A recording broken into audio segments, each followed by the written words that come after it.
Soy médica geriatra por el gran amor a mis abuelos y mi abuela padecía la enfermedad de Alzheimer. Solo que yo, cuando era chica, no lo sabía.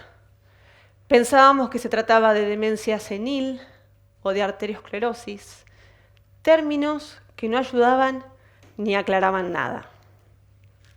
Les hago una pregunta, y no es necesario que me respondan, sino que lo piensen para ustedes mismos. ¿Conocen a alguien que tiene demencia? ¿Conocen a alguien que tenga Alzheimer u otro tipo de demencia? Quizás hayan conocido.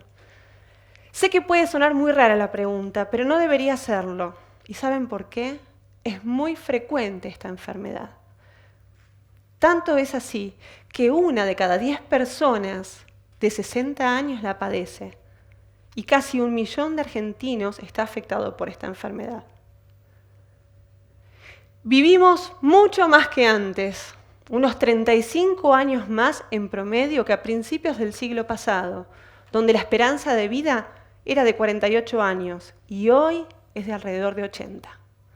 De hecho, según la Organización Mundial de la Salud, 1 de cada 2 niños que ha nacido desde el 2014 en adelante va a cumplir 100 años. La mitad de los niños que están naciendo va a cumplir 100 años.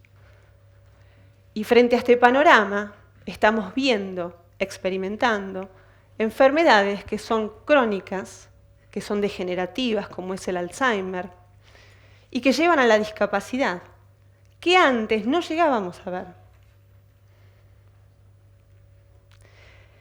Les quiero compartir 2 experiencias del consultorio. Se acerca la esposa de un señor que aún no conozco, que me dice: doctora, no traje a mi marido para poder hablar bien de lo que a él le pasa. Este señor se jubiló recientemente como docente e investigador en el campo de la biotecnología, unos meses atrás.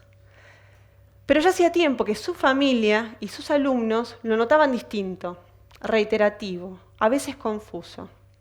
La esposa me dice: doctora, mi marido cambió, de a poco dejó de ser él.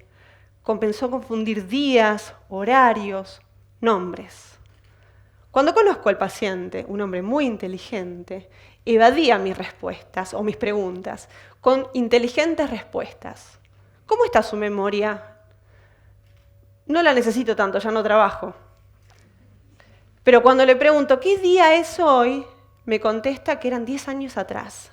¿Y en dónde estamos? En una iglesia, y era en el consultorio. Otra situación, una hija de unos 35 años en la sala de espera. Lloraba, muy angustiada. Cuando ingresa, me dice: mi vida es un caos, no sé qué hacer. Soy hija única, mi mamá enviudó muy joven. Siempre fue un roble, inteligente, fuerte, independiente. Y ahora la veo tan disminuida, reiterativa. Incluso cree que todos le roban. Convenció a 2 amigas del edificio de que yo le robaba su jubilación y me hizo una denuncia policial por robo. Está clara en ambas situaciones cuáles son los pacientes. Ese profesor, ese catedrático brillante y esta madre, esos son los pacientes, ambos con diagnósticos de enfermedad de Alzheimer. Pero hay 2 figuras más en estas escenas que también son pacientes, solo que ocultos de la enfermedad. No son los que se sientan en el consultorio delante nuestro, son los que se sientan al costado, que necesitan de igual atención, contención y apoyo. Son esa esposa y esta hija. Y si nos preguntamos quiénes cuidan fundamentalmente a las personas que padecen demencia, las familias. En los primeros momentos, ese cuidador familiar surge de manera espontánea. En general, suele tratarse de una mujer, la esposa o la hija de los pacientes. Vemos que el rol de atención y de cuidado, por lo menos en nuestra cultura, es así. Somos las mujeres principalmente las que cumplimos este rol de cuidado. Hace poco se acercaron al consultorio los hijos de una señora que vive en Buenos Aires, muy preocupados por el estado de salud de su mamá. Hablaban telefónicamente con ella casi todos los días, pero ella siempre se quejaba de que tenía frío, de que no la llamaban nunca, que hacía como 1 mes que no lo habían llamado. Quizás son situaciones que pueden pasar, ¿no? Que yo cuando sea madre el día de mañana lo haga con mis hijos, pero en este caso les llamaba mucho la atención a estos hijos. Siempre que tenía frío, más de una vez le cortaron algún servicio por no pagar. Tenía todo en débito automático ya esta mujer. Cuando viajan estos hijos a Buenos Aires, el panorama que se encuentran es desolador. Su mamá estaba muy delgada, no adecuadamente higienizada, la heladera vacía y la alacena llena, pero solo de galletitas. Y ella, quejándose de frío, se paraba frente al calefactor que estaba apagado. Sin los cuidadores, sin estas familias, las personas que padecen demencia no tomarían correctamente los remedios, no comerían bien, no se abrigarían como corresponde y un largo etcétera. Mientras que el mundo médico-científico sigue en la búsqueda de la cura de esta enfermedad, las personas con demencia viven en base a los cuidados proporcionados por sus familias, por esos cuidadores que también son pacientes. Cuando se le diagnostica a un ser querido esta enfermedad, es un golpe muy duro. Es muy duro reconocer que esa persona que uno conocía, sea mamá, sea papá, esposo, esposa, mi abuela, dejará de ser la misma que uno conoció. Hay un duelo que atravesar. Y en este tiempo, en este camino, uno se enfrenta a muchas emociones y sentimientos. Algunos son positivos, como la satisfacción por contribuir con el bienestar del ser querido. Pero lamentablemente abundan los sentimientos negativos. En la primera situación que les conté, esa esposa sentía mucha tristeza de ver así a su marido, impotencia por no poder hacer más para que él esté mejor. Ella se había aislado socialmente de sus amigas, había dejado de salir, había dejado de hacer actividad física, que también le hacía, porque en su imaginario existía la creencia de que como ella nadie lo iba a cuidar. Y esto le generaba ambivalencia. Por un lado, bronca y por el otro lado, culpa. En la segunda situación, que les relaté recién, esa hija, docente de primaria, trabajaba 2 turnos, uno en la mañana y uno en la tarde, situación habitual. Pero tuvo que renunciar a uno de esos 2 trabajos para cuidar a su mamá. Es decir, menos ingresos económicos y más desgaste por el tiempo dispensado cuidando a su mami. El cambio en lo cotidiano, sumado a las tareas de atención de los seres queridos que padecen demencia, puede generar lo que conocemos como sobrecarga del cuidador o estrés. Y conocemos principalmente 3 tipos de sobrecarga.